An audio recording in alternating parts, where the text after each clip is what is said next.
What a day it is. So we got a little bit of rain going on today in Texas, but it's okay. It's nice and cool. Welcome back. Welcome to the channel. I missed you. You guys, all of you, everybody out there, you guys look good. You look good today. So welcome back. Enjoy the channel. Please hit that subscribe button.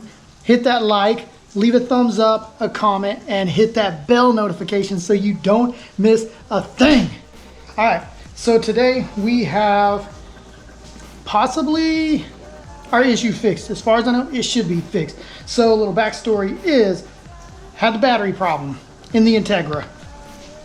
Good old girl right here, the hot one with all the issues, but it's okay. So we had the battery issue. We got a new battery finally after about 2 weeks of jump starting the car and running it just like that. Finally got a battery, put it in, started up. Yay! Hey, everybody, happy. All right, so we let it sit overnight.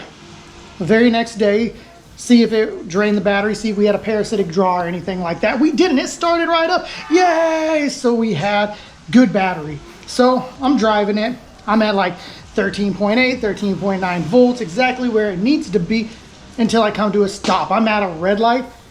The volts drop. Boo. Volts drop to like 12 volts, 11.9. But as soon as the light turns green and I get onto it and I get about 2,500 RPMs and everything, it jumps back up. So your first thought would be the alternator. The alternator now needs to be replaced, which makes sense because I've been running everything off the alternator for probably like 2 weeks because the battery was dead and I was jump starting it and blah, blah, blah. But before you just assume that it's the alternator, think about it. It's the whole charging system. So it could be the electronic load detector, the ELD, or it could be the alternator. We know it's not the battery because the battery was good. We just replaced it. So we're looking at either the ELD or the alternator. So I go out and I, basically do the test. I test it with the multimeter on the battery, on the alternator, while it's running, while it's not running, and everything like that. It's all good. Everything's good. So this is the problem with a lot of these base tests, or when you go to like the parts store and get a test, they're only testing the alternator to see if it's charging the battery. That's all it is. So you have the ELD, the electronic load detector. On the Integras, they're in the fuse box. So it's, I get a lot of mixed online about that. Some people say you have to buy a whole new fuse box. Some say it's serviceable. I don't know on all of them. I'm not sure. Luckily enough on mine it is serviceable, so I was able to test it. So I tested everything. Come to find out, it's the alternator. There's the diodes in the alternator. They actually work as like a check valve. They let amperage out without coming back in. Well, if you have one that's bad, it's going to pull from your battery, which drains your battery, which also at lower RPMs prevents your battery from getting a full charge from the alternator. So luckily enough, the alternator. I mean, the ELD would actually be pretty easy to repair too, especially on mine because I can't take it out of the fuse. But we got the alternator. So the thing is, with the alternator on these cars, the manual, the Honda, service, all say you have to go from underneath to get this thing, which means taking off the CV axle, which means removing the CV nut axle, which is always a pain, taking the hub and disconnecting it from the outer tie rod, disconnecting it from your upper control arm, swinging it out. I don't like messing with suspension unless I'm doing something fun with suspension, like putting it down, putting airbags on, coming soon. Hold on. I hear you guys. I'm getting bags, just gotta wait and everything. But alternator, you can go from the top, and I'm gonna show you how. This isn't a how-to video, but this is kind of like a how I'm going to video. So yeah, sit back, watch, and I'll show you how I do it. All right, so first things first is I got to get this hood popped. So let's see if this works right here. All right, so it works. So we've got the hood pop. So now we can start getting everything taken off so we can get the alternator out and go from there. So give me just a minute. All right, so if you have a strut tower, get that off, get that out of there. Take your throttle cable, move it out of the way, disconnect your harness right here, and then you're gonna have your alternator down there. You have a bolt on the top and a bolt on the bottom. Loosen those up, slide it out of the way, get your pulley off, your pulley belt off, alternator belt off, get that out of the way, and then loosen the bolts on the alternator, and it will be free, but it's not coming out yet. There is an alternator bracket that mounts to the block. It has two 14mm bolts.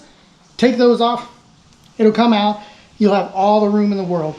So this is where your skills as a little kid, when you had that little game of like matching the circle and the square and the star and the perfect hole, getting it to fit, this is what you were training for, that alternator, because it only comes out one certain way. And you're gonna be upset and you're gonna be angry and you're gonna cuss and you're gonna be, but hold on, harness that you learned when you were a toddler, when you were in kindergarten. Harness that and just bring it into your body and just pull that alternator out. It's gonna take some time. You're gonna do, yeah. So once you get that out, remember the way that it came out, because the new one's gonna go in the exact same way. So we got to make sure we put that in the exact same way. I'm going to go ahead and get mine in because I already got mine out, put everything back up, and then cross my fingers that that's the issue. If not, then we're going to replace the ELD. So let me get that all put up and I'll get back with you, hopefully with a success story of a freaking alternator that works right, that corrected my problem. So let me do that. You guys wait. I'll be back. One last thing I forgot to tell you. You need to remove the power steering line from your power steering pump. Use something a rag to catch any kind of fluids. I'm using a glove to cover it up so no fluids come out. Once you do have this out of the way, you have all the room you need to get that alternator out. So don't forget that. That's an important. Don't forget to put it back and tighten it down before you take it on. It's maiden journey first drive with the new alternator, because you will have power steering fluid everywhere. Learn from my mistakes, people. Make sure it's tight before you go. All right, let me get this on.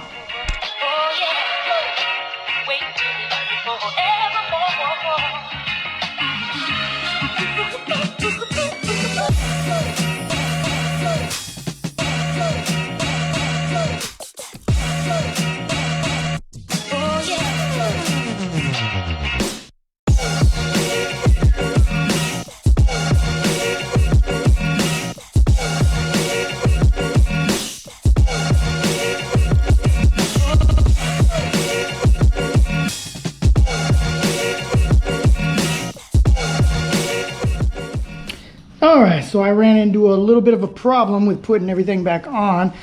The bottom part would not go into its home.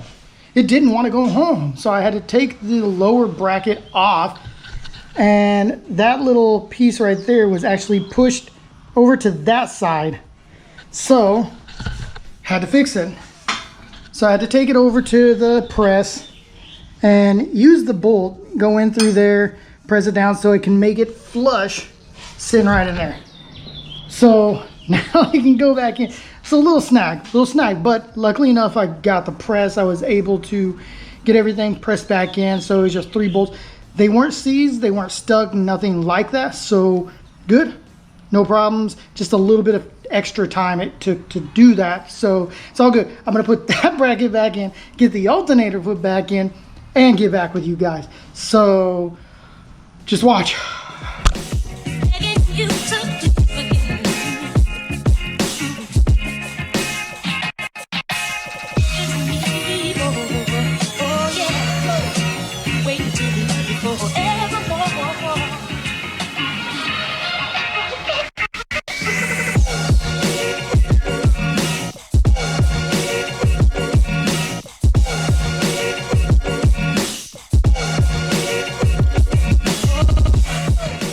So we're in the car. Everything's reattached. Why is it that when you're putting a bolt back on, it seems a lot longer than what it actually is? I don't know.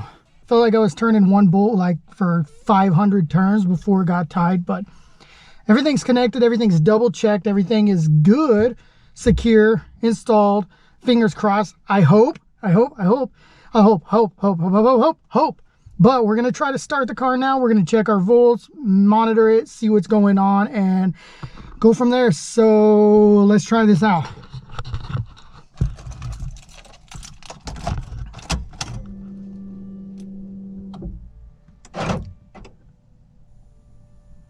So we got volts. Look at that, we're at 14. 14 starting up. Before we were at like 13.8 starting up, now we're at 14. Yes, yes, yes, yes, yes, yes. Seems like everything's working. Yes.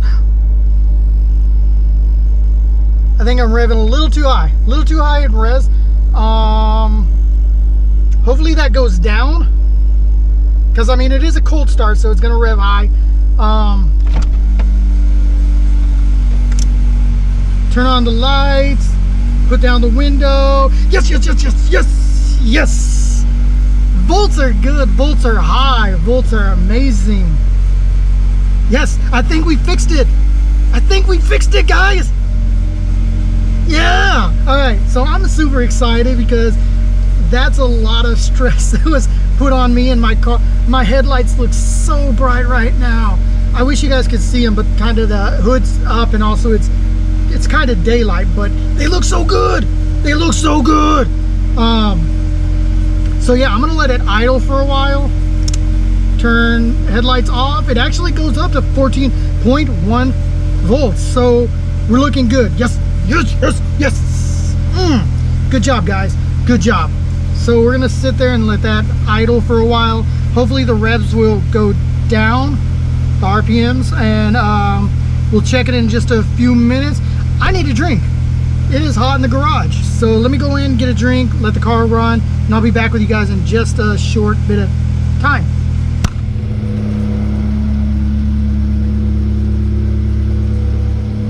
Alright, so I know that my engine bay is really dirty and it needs a cleaning. I'm not really worried too much about cleaning it right now because we got a lot of work to do to it, and eventually it's going to come out.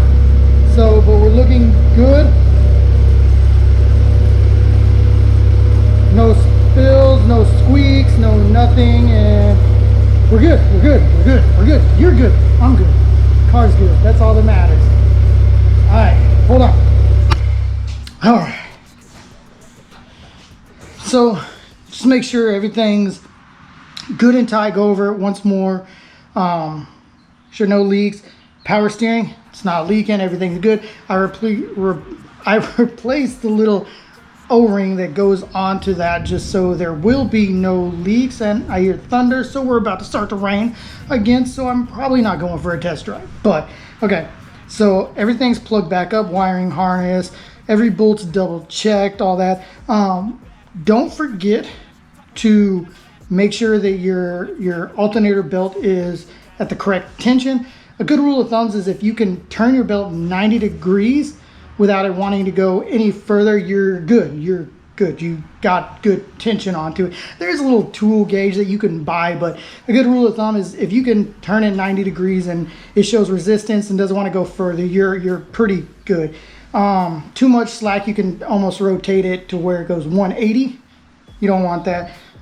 Too tight, you can barely even get it to, like, you know, turn at a 45-degree angle. So you want to be able to go from here's your belt laying flat to be able to twist it to where it stands up like that without going too far, or things like that.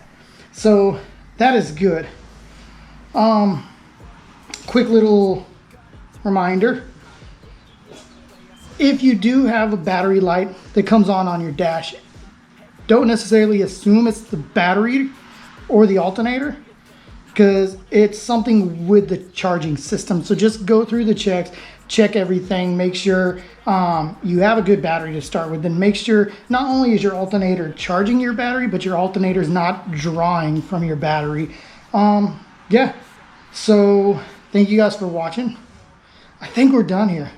I think, and we've come to halt.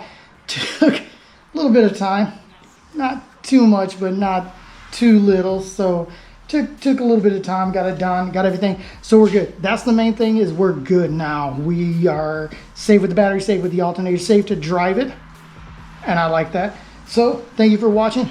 Don't forget, guys, hit that subscribe button, hit that like, leave a comment down below, and hit that bell notification so you don't miss a thing. I appreciate you from the bottom of my heart. Stay pure, stay humble, guys.